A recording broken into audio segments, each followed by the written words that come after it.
Good evening, everyone. It's now 6 o'clock. I will call the meeting of the Mayor and City Council to order for tonight's work session on Wednesday, May 1st at 6 p.m. Tonight's agenda, we are reviewing ordinance number 2026, an ordinance adopting the general operating budget and capital improvement program of the Mayor and City Council of Laurel, Maryland for the fiscal year July 1, 2024 through June 30th, 2025, and to levy property taxes and to authorize the collection of such taxes.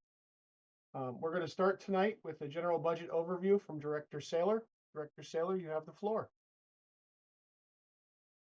Thank you, Mr. President, Mayor Sidnor, council members. I'm pleased to present to you the FY 2025 general operating budget for tonight's discussion. The total balance budget that you have received is $43,297,245. This is 4.7% higher than the originally adopted FY 2024 budget. And this budget, as we do, was prepared to maintain services for our residents, property owners, and businesses, and to honor commitments to our employees, including but not limited to the pay plan, health insurance, the contribution to the pension plans, and training and tuition. The largest revenue source that the city receives are from real estate taxes. They are 62.55% of the budget, of the total budget, and have increased by 5%. The assessable base, the assessable base increased by 2.19% from 2024 to FY 2025. The real estate tax revenue was built off of an assessable base of $3,949,942,113.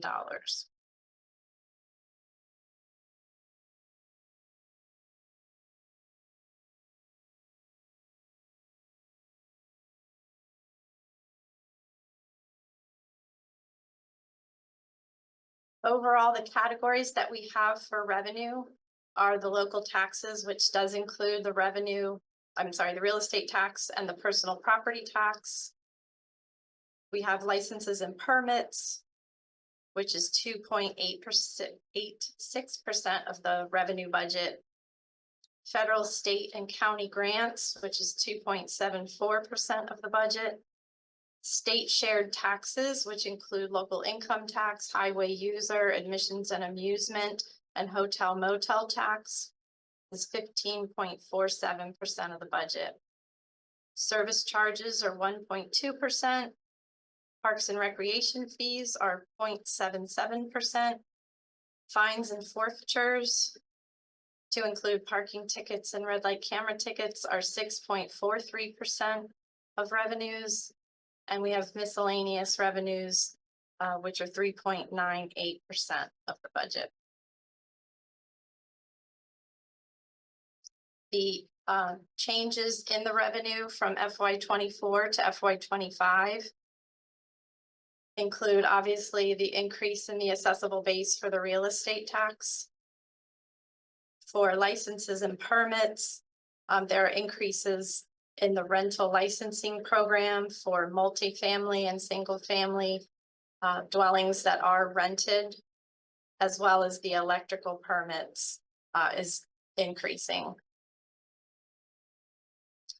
In the grants, the state aid for police protection and the federal grants are increasing. The federal grant includes funding for the Laurel Multi-Service Center security. In the state shared taxes, that increase of 8.6% is due to the increase in the local income tax, which is based on history, as well as the highway user tax, which we received notification from the State Department of Transportation. Service fees increasing based on history, also for passport processing fees, zoning and subdivision fees, and service charges include the rentals on our facilities for events and programs. So the increase there is on the gymnasium rental at the Laurel Multi-Service Center. And then the increase in fines and forfeitures of 6% is based on red light camera revenue increase and parking ticket increase.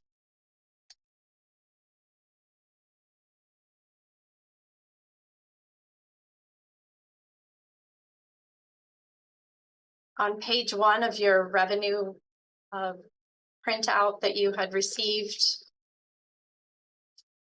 if I could draw your attention toward the bottom of the page, you'll see the revenue breakdown for the real estate tax.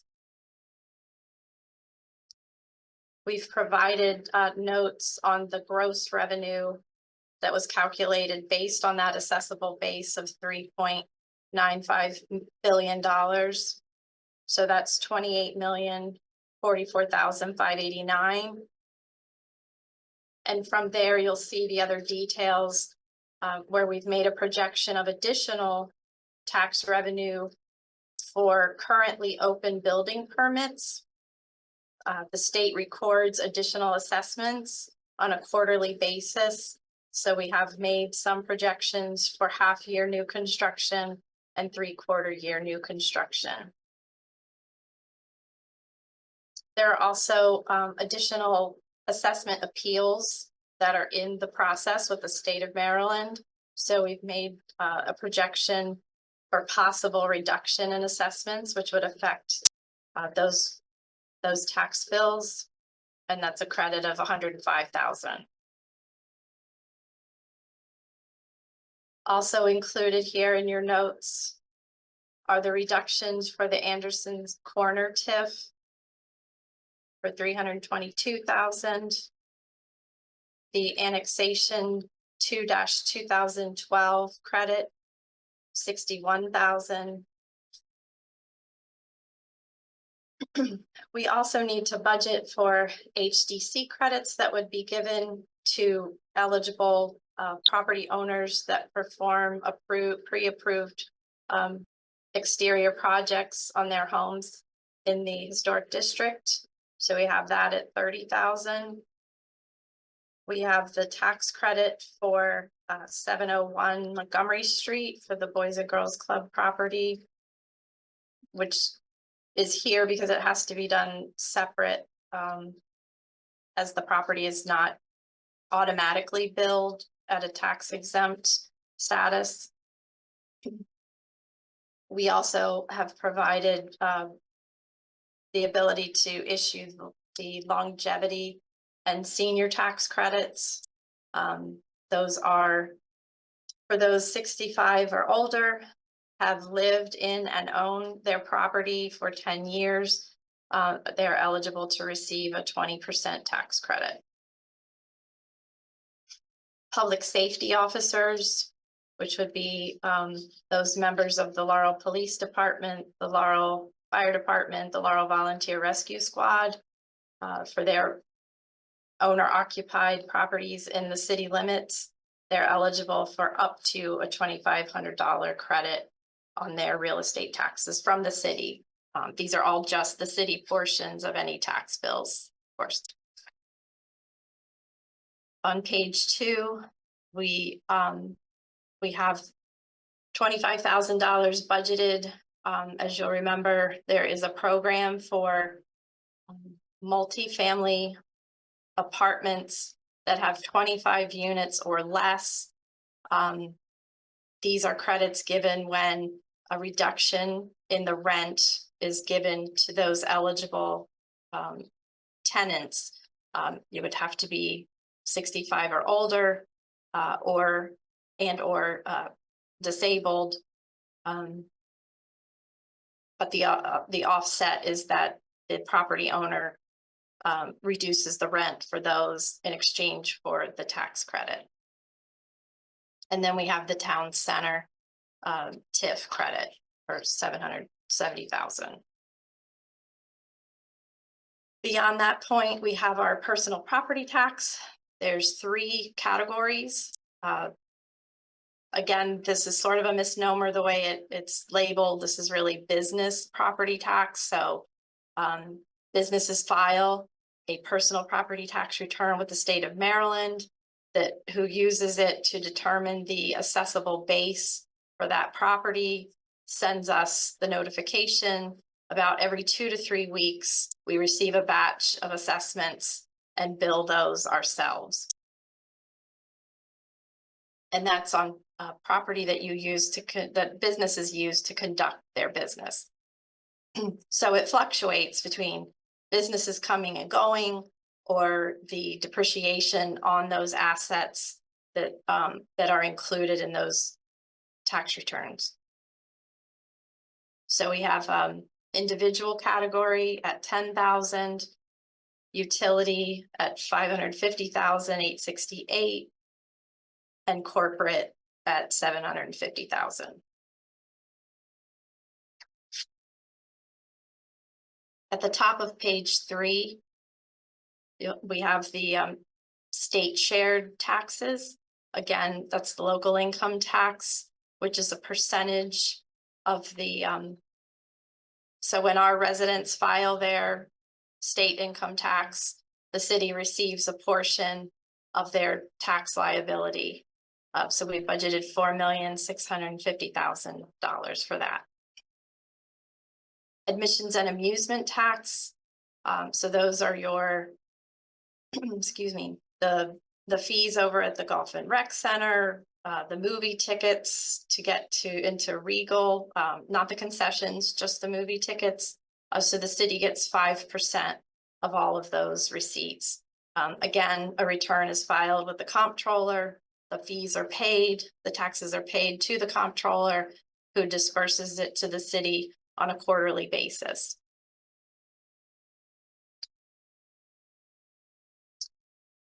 Highway user tax is also received from the state of Maryland. We have that budgeted at $1,392,805. That's based on all the fees associated with vehicles, vehicle registration, tag and title fees, as well as a credit that we receive for the number of street miles that we maintain ourselves here in the city. The city receives a racetrack impact fee. This is a part of a state law, so we're within 2 miles of the Laurel racetrack. So once a year, we receive that disbursement of $53,571.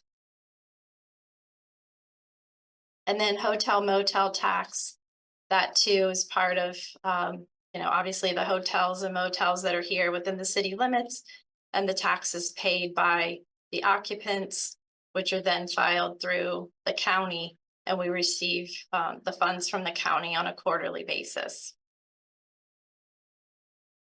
The next category is the licenses and permits.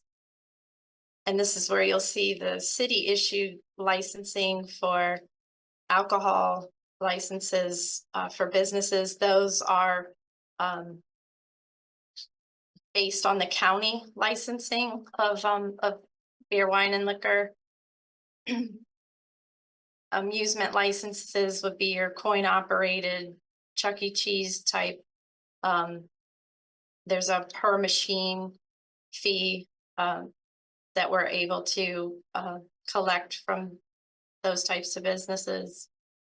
Traders licenses, again, those are filed through the state of Maryland.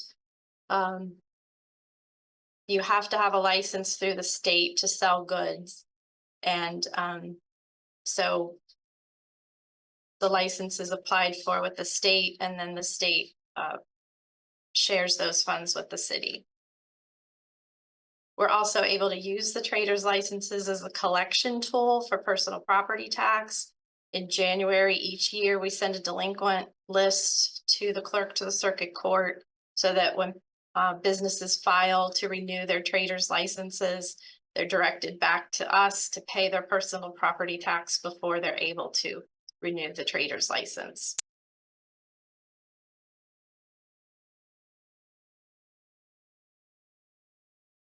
Excuse me. There are commercial fire code inspections of public buildings. And that's budgeted at $15,000. As I mentioned in the summary, we have a rental license program. This is to ensure the safety of renters, that the units have the appropriate egress, as well as the smoke and carbon monoxide detectors and other safety items that our fire marshal and permit services conducts in order to get the license. And that's budgeted at $280,000. Moving a little bit further down, as we've discussed before, so we have a franchise agreements with Comcast and Verizon.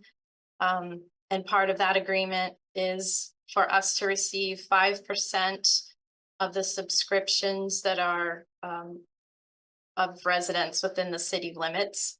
So it's about $150,000 for Comcast and $182,000 from Verizon. Then you move on to building permits. So the itemization here of $150,950 in building permits. Those are for the projects that are listed there. So nothing that hasn't been through and approved in the zoning process is not included here.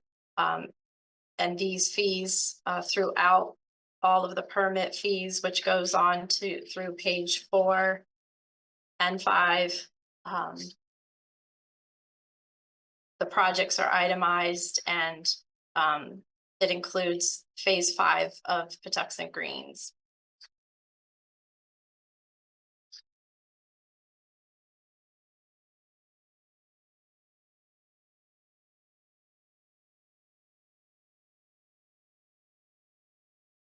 So the grants and the intergovernmental revenue, the largest part of that, as I mentioned, so we've applied for a grant for security at the multi-service center. And we also partner with the federal government on a task force. So that's in other federal grants. But the largest part of this section is the police protection. So state aid for police protection, which we fondly refer to as SAP. That is when the chief's office works with all the departments to compile all expenditures throughout the course of the budget, through all departments. Anything that has anything to do with operating the police department is all put together and submitted through a process to the Governor's Office of Crime Prevention. And based on the state's budget, there is an apportionment process between all of the local jurisdictions. So we've budgeted $650,000 for that. The other part of that, the police aid supplement, is based on a per capita fixed dollar amount, compared to the population. We have county funds that we receive to operate the Laurel Helping Hands Youth Services Bureau for $135,000.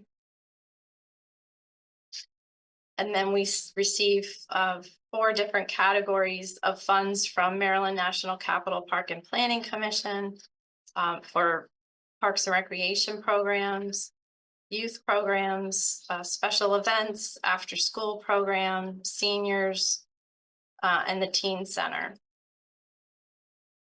Additionally, in the county grants is the highway safety grant used by the police department to conduct various programs, the seatbelt safety, child seat safety, those types of programs.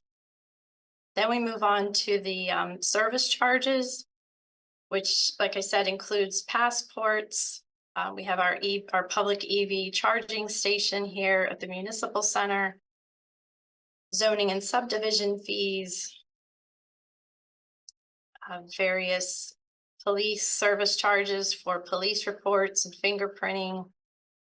We also have the refuse fees for both residential, special, and the different categories of commercial collection.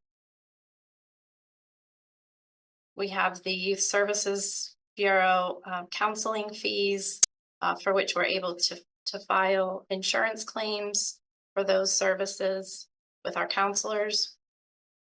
And then at the bottom, starting at the bottom of page 6 through page 7, you have all the categories of the rentals, as I said, of all the city facilities that are rented for public use. So the Goody House, the gym at the multi-service center, the pavilions at the parks, the lake house, the cabana at Greenview Drive. So the service fee total is $519,687.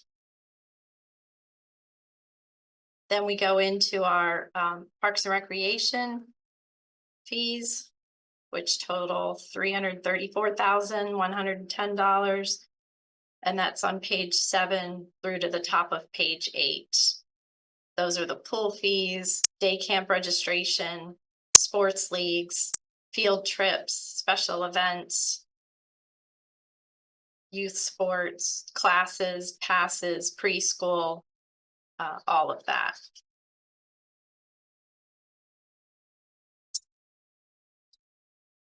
The fines and forfeitures. So you'll have, again, the parking tickets, false alarm fines, red light camera, impound release fees, and some code enforcement fees. And the total of that category is $2.783 million.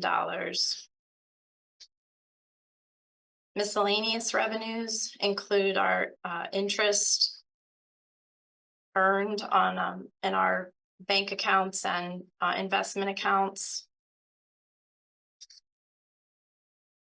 We have a lease agreement with the company that operates the driving range, mini golf, and the batting cages at the Stephen P. Turney Recreation Complex. We receive a disposal fee rebate from the county for participation with the Brown Station Road, where we take the refuse trucks. And then on the page of page 9, you have the cable equipment grant. So also part of the franchise agreement for Comcast and Verizon is that we also receive 3% of the subscriptions, but that money has to be used for equipment purchases. We've used it extensively to provide the fiber throughout the city, the fiber between city buildings, the equipment that's used by Laurel TV, all of that is funded through what we call the PEG money, public equipment grant money. So when you review the Department of Communications and the information technology expenditure budgets, you'll see little designations in parentheses in the various line items as to the PEG money. So you'll know when you see those, there's a direct revenue offset for those expenditures.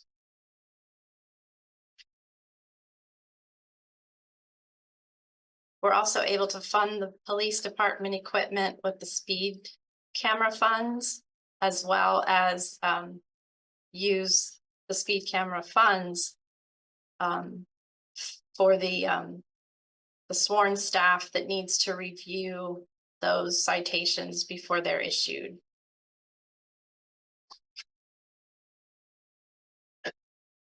And then on page 12, you have the use of certain designated restricted funds for these various programs. Police department equipment maintenance, the summer job program, outside services, parks and recreation auxiliary salaries, staffing, some staffing at the Laurel Multi-Service Center, and the Helping Hands Youth Services Bureau funding.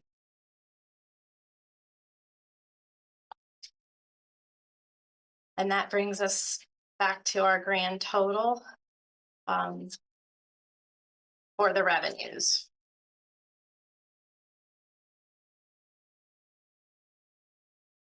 Thank you very much, Director. Anything else to contribute on the revenues before we move along tonight? I don't have anything else on the revenues, Mr. President, just a general introduction for the expenditure section before we move to the department heads. Thank you very much, Director. Council has received all of these budgets, and I believe every council member has now gone through their individual sessions with department heads or with the administration to learn how the process works and asking questions. So if we could just submit some questions in writing, staff is working to compile all of our questions into one document for all of the council members to review. So with that, we will move along to general government. Next on our list is expenditures and for the mayor and community promotions, executive director, assistant to the mayor, Anna Navarro. You have the floor. I'm sorry, Mr. President, if I could just add, Sure. So for the expenditures, just as a brief overview, this budget is presented to include obviously the terms of the current FOP, collective bargaining agreement, as well as the agreed upon terms and items for the Department of Public Works collective bargaining agreement. Even though it hasn't been ratified just yet, we included those items such as, for example, uniform issues, boot issues, and other items. The largest expenditure for the city is the compensation. That is 56% of our budget. And this budget includes the current pay plan and the minimum wage maintenance of $15 an hour. Those starting positions are auxiliary and recreation positions. Those are not full-time positions that are paid at $15 an hour. The largest department category is public safety at almost 35% of the whole budget.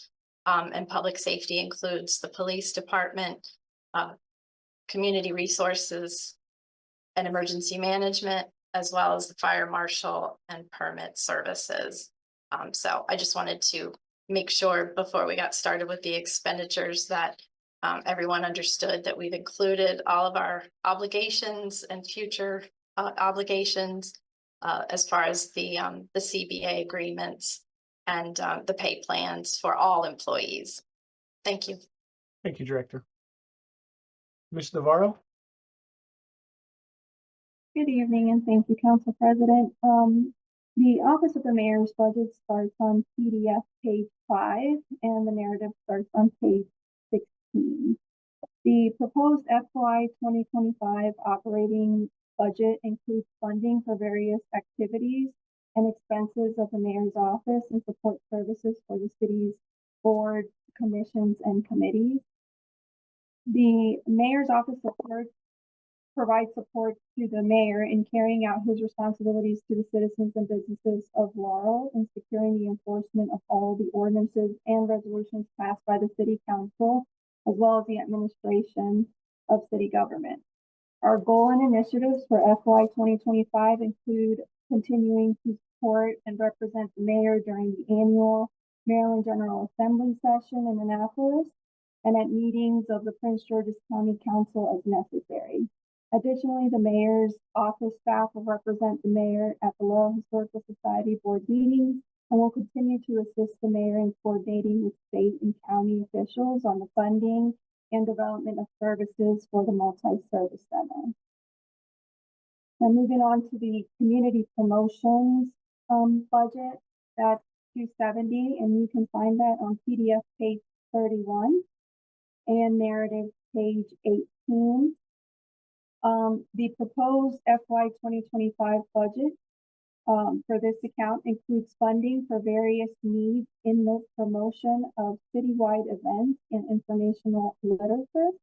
This budget also includes funding for various civic organizations and special events. There are no anticipated equipment purchases in this budget. Community promotions provides funding to promote and support city events, community events, as well as civic improvements and the general welfare of the city. Our main goal and initiatives for FY 2025 include continuing the city's support of many programs and special events in the Laurel community. That concludes my presentation.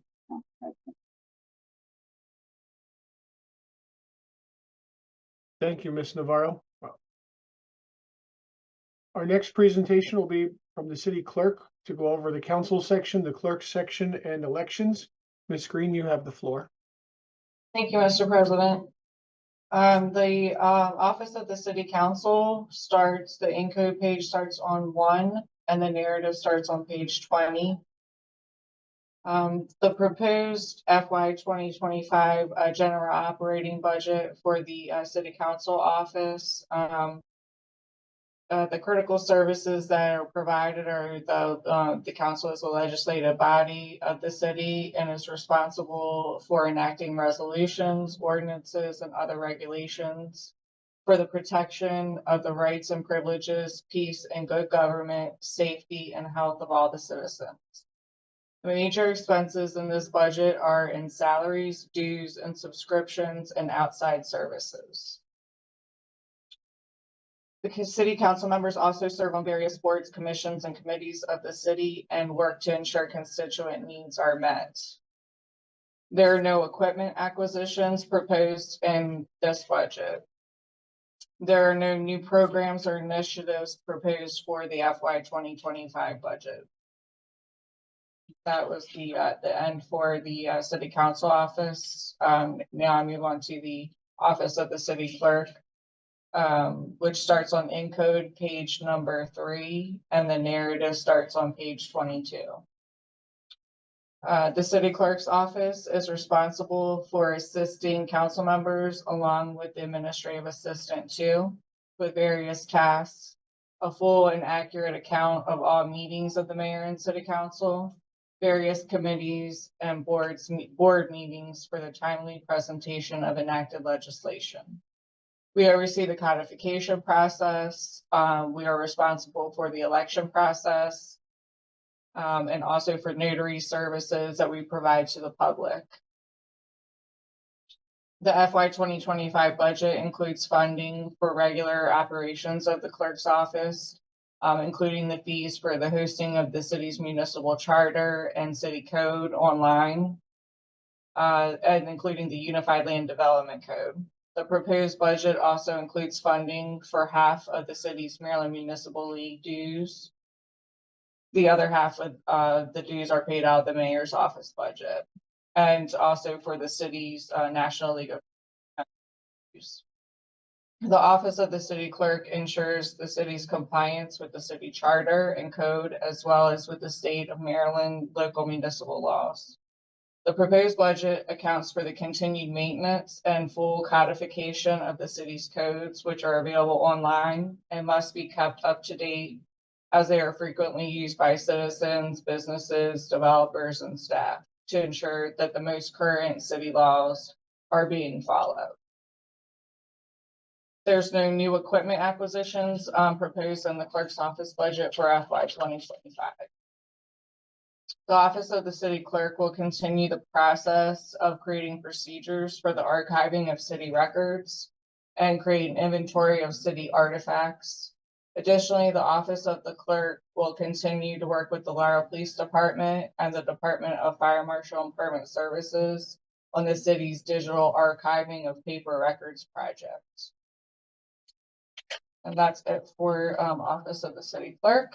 And lastly, we have the election and registration budget, which starts on page 12 for the ENCODE pages, and then narrative starts on page 24. The critical services that are provided in the elections and regulation or registration budget are funding for legal services that will help with the review of the city's election code. And there's also some funding in there for voter outreach materials, as this is an off election year. So you see a significant decline in that budget from last year. The next general election is scheduled for November 4th, 2025. That's all I have, Mr. President. Thank you, Madam Clerk. Our next presentation will be Office of the City Administrator, Deputy City Administrator Joanne Barr. You have the floor.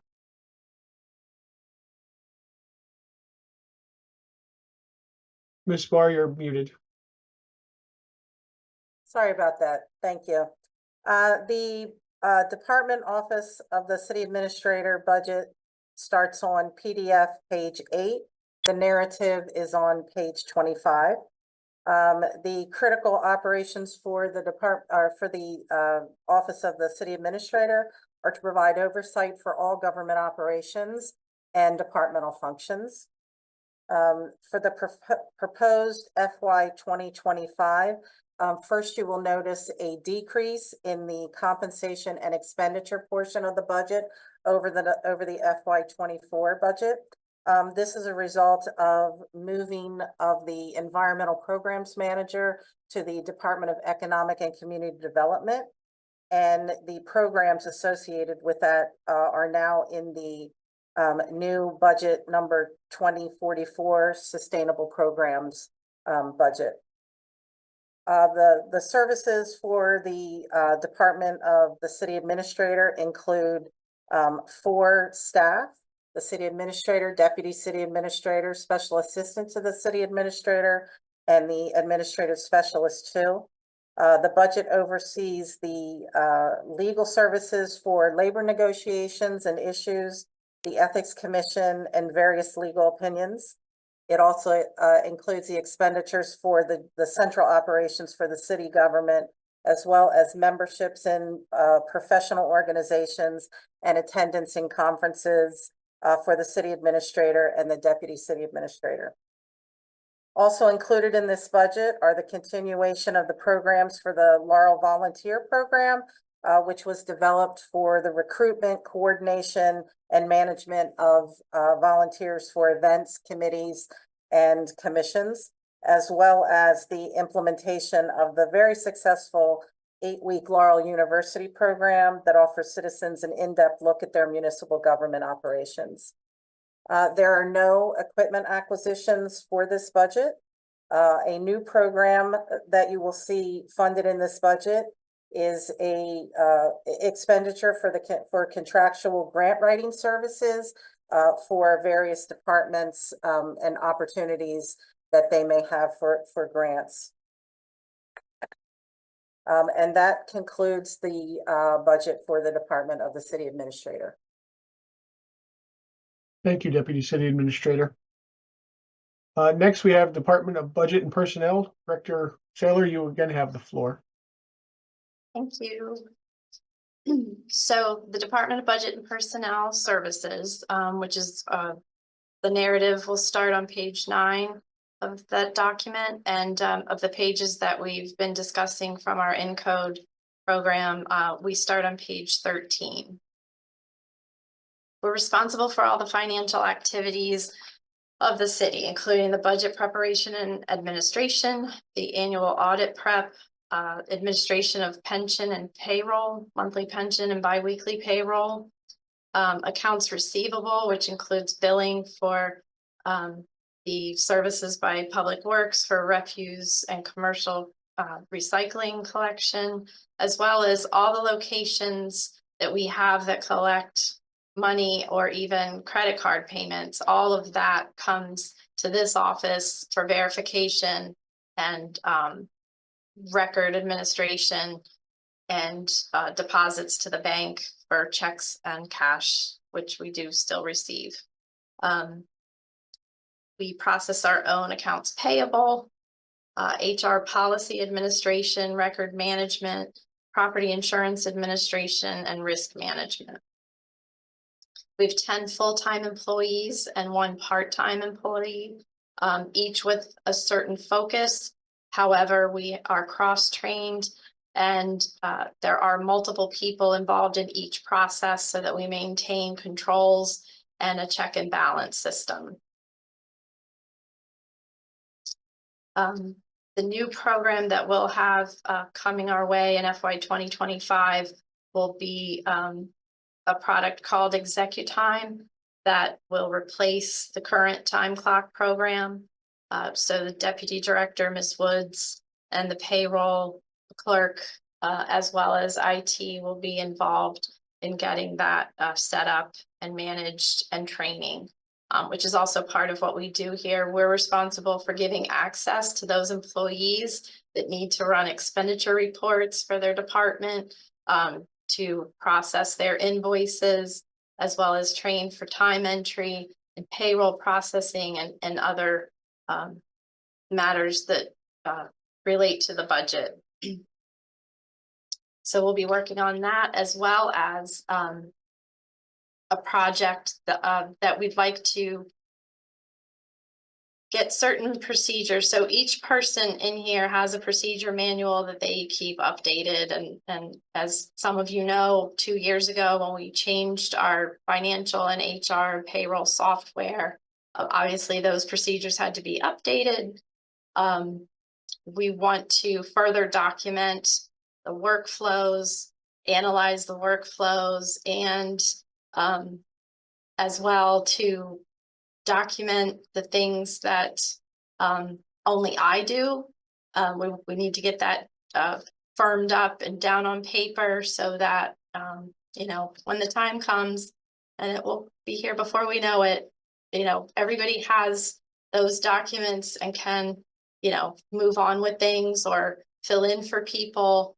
And we just want to utilize a service that will provide for those. There's just not enough time in the day to get things documented.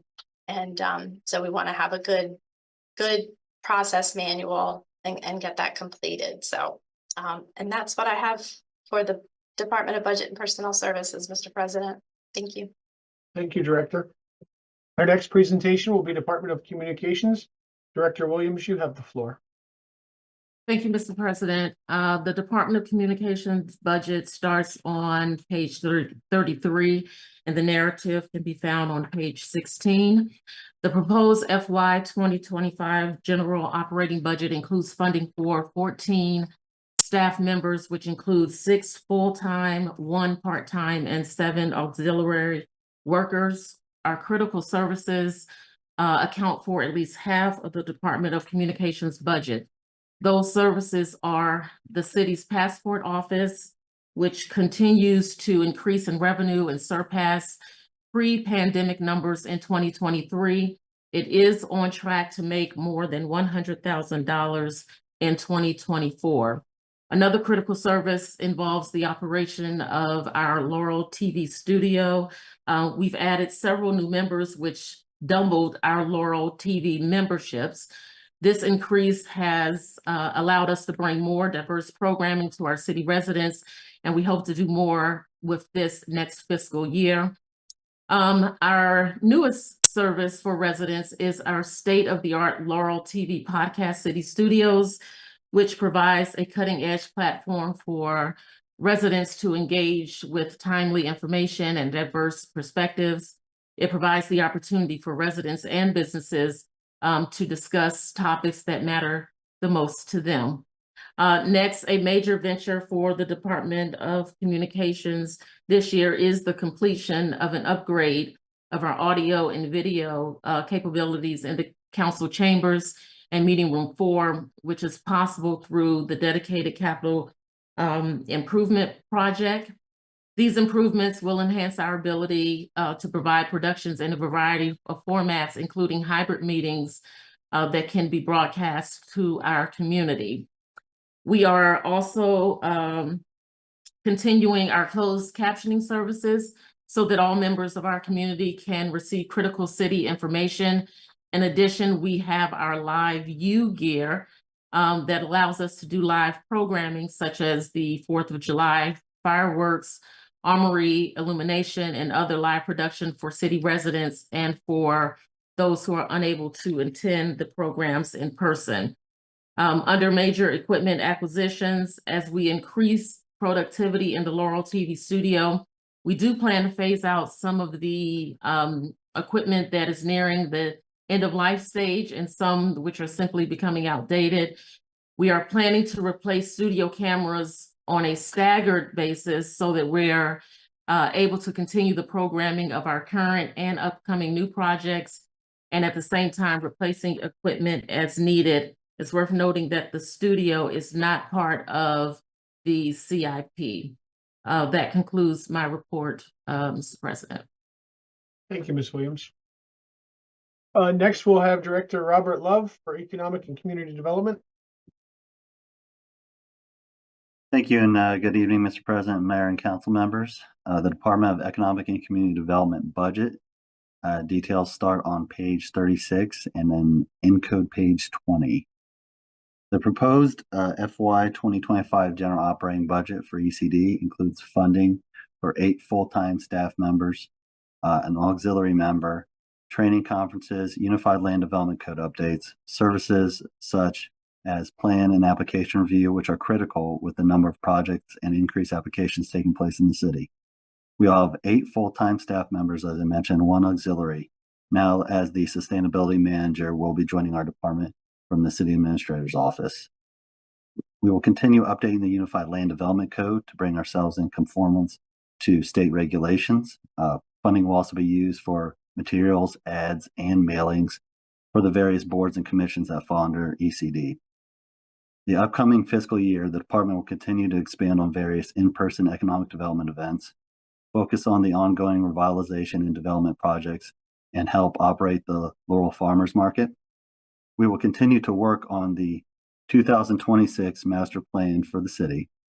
We will also continue to hold meetings with the Laurel Main Street organization, which seeks to promote the revitalization and preservation of Laurel's Main Street through a collaborative effort between the city of Laurel government, city residents, property owners, and business owners. We will complete the city's first sustainability plan, enhance community engagement, and solicit feedback on citywide programs to include the curbside food waste collection, recycle right, zero waste. Thank you very much. Thank you, Director. Director Cornwall Shield from Department of Information and Technology. Mr. President, can I interject one thing for a second, please? Do you mind? Go ahead, Mr. Mayor. Thank you. I appreciate it. Thanks so much. I just want to thank Director Love. This is the last meeting, his last budget. Director Love came to us 6 years ago as the Deputy Director for the Economic Development Department. Mr. Love is moving on. Like I said, last day is Friday. I want to thank you for your leadership. 6 years I worked with you as a council member, and in 5 months I've been working with you as a mayor. You brought Restaurant Week to us. You started to bring the farmers market back last week. We'll open up tomorrow. We had our first housing fair the city have had on your leadership and my leadership as well. You've been a great asset to this city. We wish you the best. I just want to publicly thank you on record by the communities watching, those who might not I will see Mr. Robert Love again, but we're very thankful for your service, sir, and we wish you the best of luck for him further. Thank you so much. Thank you, Mr. President, allowing me to speak. You're welcome. Thank you, Mayor. Lots of applause. Moving on, Director Cornwall Shield. Thank you, President Kole, and good evening, Mayor and Council members. The Department of Information Technology's budget narrative is on page 41 of the PDF, and the detailed budget worksheet begins on page 27 of the Encode printout, which is, if you're looking at the compiled PDF, page 198. In as few words as possible, the Department of IT is responsible for the implementation and management of all of the city's information systems, technology, computers, facility security, networking, all of the above.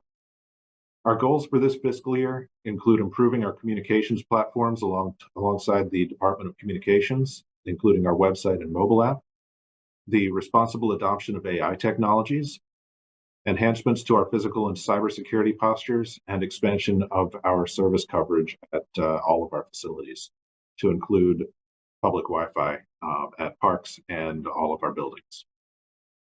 The proposed FY 2025 general operating budget is largely made up of the continued support of critical services such as facility access controls, camera systems, our alarm systems. A majority of it is software licensing, network and server architecture maintenance, cybersecurity products, and telephone, television, and internet connection services. We will continue to support all of the department's hardware, all of the departmental hardware and software that allows the city to do business efficiently. The majority of our equipment acquisitions for this year from the general operating budget consists of computers and peripherals to accommodate the needs of the city's expanding workforce.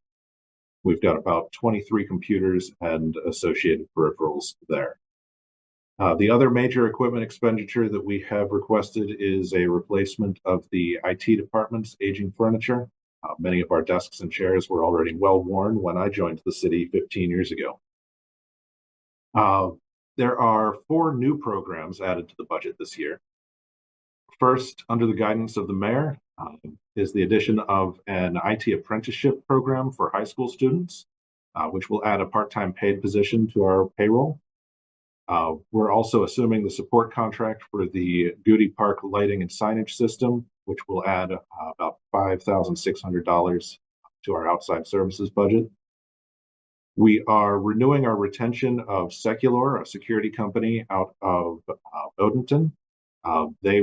We started our partnership with them during the pandemic using ARPA grant funding, and that'll be an additional $60,000 annually that will cover 24/7 monitoring and response services, as well as an annual cyber benchmark that keeps us in compliance with new Maryland state legislation.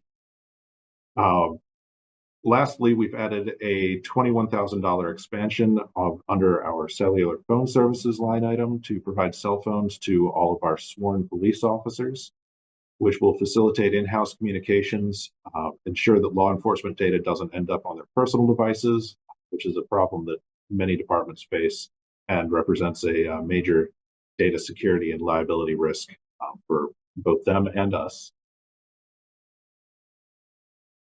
And outside of the general operating budget, we also have several projects that are part of the capital improvement plan. Did you want me to cover those now? We actually have capital improvement is scheduled for Monday night. Okay. All right, well, then I won't go over this. So that concludes my presentation, the updates to the budget. Thank you, Director. Moving on, we will have Parks and Recreation Department Director Bill Bailey. Good evening, Mr. President, Mayor, and City Council. The Parks and Recreation Department Facilities and Grounds budget can be found on PDF pages 32 through 60, and the narrative begins on PDF pages 126. We also will be covering the recreation budget, which can be found on PDF pages 95 through 128, and the narrative begins on PDF page 97. The operating budget includes critical infrastructure is for 280, budgets 280 through 294 budgets, funds the staffing, custodial support, maintenance, and upkeep of the city buildings, parklands. Line items include utility supplies, repairs necessary to allow for the operations within the building to operate. In the budgets 501 through 550, funding includes staffing programs and services that occur within the recreational facilities. Most of these line items support programs that are revenue producing, while other programs are necessary to promote health and wellness of the community. Services such as senior van transportation, preschool, day camp, and the 2 swimming pools can be deemed critical for individuals and families. Continuing programs, the value of the Parks and Recreation programs are numerable. Again, many of the programs offered by the Department of Parks and Recreation are revenue producing programs that support the city's general operating fund. The department receives grant funding from several agencies that is contingent on providing services. The Maryland National Capital Park and Planning Commission provides funding for youth, special events, after-school youth, teen programs, and senior programs, supported by the park tax paid by the resident. The department is obligated to provide these services to receive reimbursement.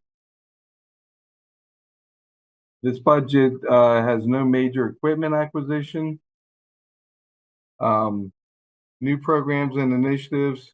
This year, the biggest one is going to be the multi-service center opening full-time on both sides. So we opened the phase 1 side in October, but this year it's going to incorporate both sides of the building, and that's going to be a major program and initiative for our build budget. The multi-service side will offer its first full year, as I said, so we're going to we expect to have big programs from that. Critical projects that have been completed or that are going to be completed. Completion of the multi-service center. The completion of the path lights around the lake was completed early in July of last year. So that one's being completed. The completion of the riverfront park bridges, which has been delayed, but I assure you it's back on track now. We expect the bridges to be open by Memorial Day. Fingers crossed. Completion of the LED lights at Stephen P. Turney Recreation Complex. That turned out to be a great project, and it's completed. Completion of the resurfacing of the outdoor tennis courts and basketball courts. We have to go back and finish the job at Greenview Drive. We ran into some difficulties there, but we're going to be getting back on that this month and finishing out all the tennis court project. The completion of the lake house remodel. Now the council has approved that. You're going to see work begin down there at probably the end of this month, early June. That project will be underway. And of course, we have begun using our battery operated landscaping equipment, and so far so good. Everything's been good. The guys like the equipment, and we're continuing to use it and find out what more it can do for us. But it's been a great advancement for us on the park side. Continuing projects will also be the HVAC replacement for all city facilities. We're still trying to get all the HVAC units replaced on all the facilities. That is still in the process. The dam ruin stabilization and restoration has just begun. We've met with the engineers, and so now they're been tasked to start working on it. So more to come on that project, but that's underway now. We also have in the hopper to reconfigure the power to the server room at the Laurel Municipal Center, Joseph R. Robinson Municipal Center. So that's underway. And then we've got ongoing park improvements that we're underway with the different parks. We've done some pavilion roofs. We've got new signage up. We're looking in the grills, benches, and other features at various parks. some other projects that we've got coming up as well that we're under either looking into bids right now or have received them is the Armory Roof Project, the roof at the Goody Mansion, remodeling of the Joseph R. Robinson Municipal Center, the bathrooms up there. We're also looking into the new fountains for the lake, both the upper lake and lower lake. We're getting prices on those. We're replacing the bridge at Wilson Park, that pedestrian bridge there. So that's undergoing. We've gotten our bids on that one. So we've got a lot going on, a lot of projects happening, and we look forward to this year coming up.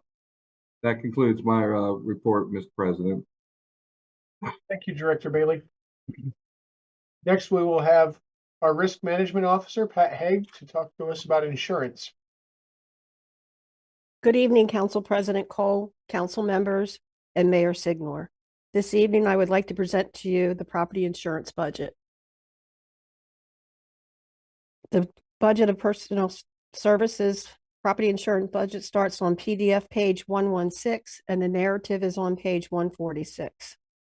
The proposed FY25 general operating budget includes funding for property insurance, cyber insurance, auto, general liability, police legal liability, public officials liability, volunteer, real and personal property liability. Insurance Buyers Council is the city's insurance consultants. They assist the city with advice on different types of insurances to purchase. They review contracts for us and for insurance compliance, and they have expert consulting on insurance matters. There's no increase on this line item. Current insurance market conditions are responding to increased property values, rising cyber responses, and cost of auto purchases and parts. Repair parts are becoming standards for increases in these markets, which is a reflection of the rising cost of consumer goods and services. At the recommendation of Insurance Buyers Council, the city will maintain excess cyber insurance due to market exposures to risks that are occurring in that area. Cyber attacks are the most difficult loss to predict. Insurance Buyers Council recommends purchasing the excess cyber insurance for this year again. Pollution liability insurance is a 3-year policy, which was paid for in FY 2023. Therefore, there's no cost associated with this insurance line in the proposed budget. Thank you. Thank you, Ms. Haig. Next, we will have Ms. Lisa Woods, Deputy Director of Budget and Personnel Services for Training and Education presentation.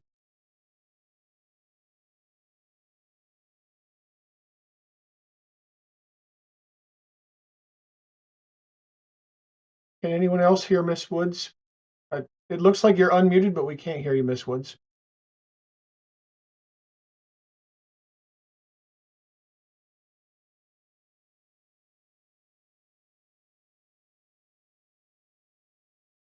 Nope. Still nothing. Ms. Woods was our last presentation of the evening. If we cannot get Ms. Woods' microphone to work, we can add her to Monday night's work session. Council has received a lot of information tonight, as well as over 300 pages of documentation on the proposed FY25 budget. Please continue to send your written statements and questions to the administration so they can compile them and answer them for all the council members. Ms. Woods, is your mic working yet?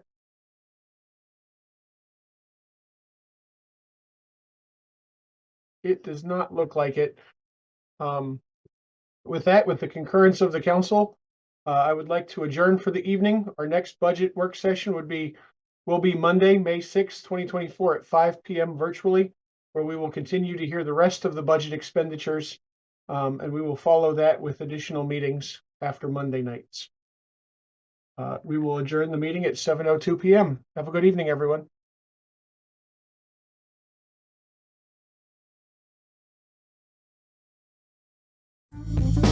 Thank you.